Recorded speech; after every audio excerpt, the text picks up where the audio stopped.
Your thoughts coming off the scrimmage? What did you like from what you saw out there? No, I like a lot of things. They two good teams, I should say, but I have fun with it. But when it's goal time, they're focused and try to do their best. That's what I like. What do you think you guys have accomplished thus far this week with the players you brought in having a little bit of a smaller camp and maybe a bit more focused out there? We're building bonds this week. It's been on the ice, but we haven't been on the ice every day. Like Wednesday and actually tomorrow, it's no ice at all. But there's been a lot of team building stuff, and the management got to know the players and vice versa too. So that's what it was all about. Vilmer Alriksson at his size he's intriguing, obviously. Yeah. What do you like about a player like that, and what are the challenges for a big man to sort of develop his game? First of all, we like his development from last year to this year. That's also a key ingredient. So we don't expect him to come over here, or no players to come over here from Sweden. First of all, like he has 1 year now under his belt, and as long as they develop, it can take 1 year or 2 or 3 years. That doesn't really matter. In terms of his playing, we just talked about it in here. Like in July, you can see difference definitely. But at the same time, in July, playing against players who maybe hasn't been on the ice, it could be a little, I don't know what you call it, mis-showing, I should say. But in general, he looks good. He protects the puck good, but he has still things he needs to work on. He's not there yet, but I like the development out of him. Who's been here a few times now, is there what do you look for? Where do you need to see the curve for him going?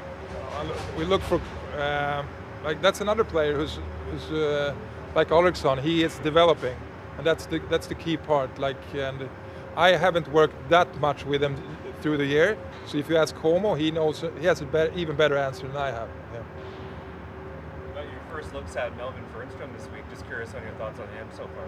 Yeah, that guy I've seen in Sweden a lot of times, but he's one of the guys who hasn't skated before this week. So he's concentrating on the off ice. He was rusty on Monday, got into the groove Tuesday, but you can see he's talented, always has his head up and able to skate, and actually strong on the puck too. And he's born 06, so like that's a very interesting guy. Can you talk a little bit about the free agent or the invitees that you brought in? How beneficial is it to bring in a long list of invitees to these type of camps?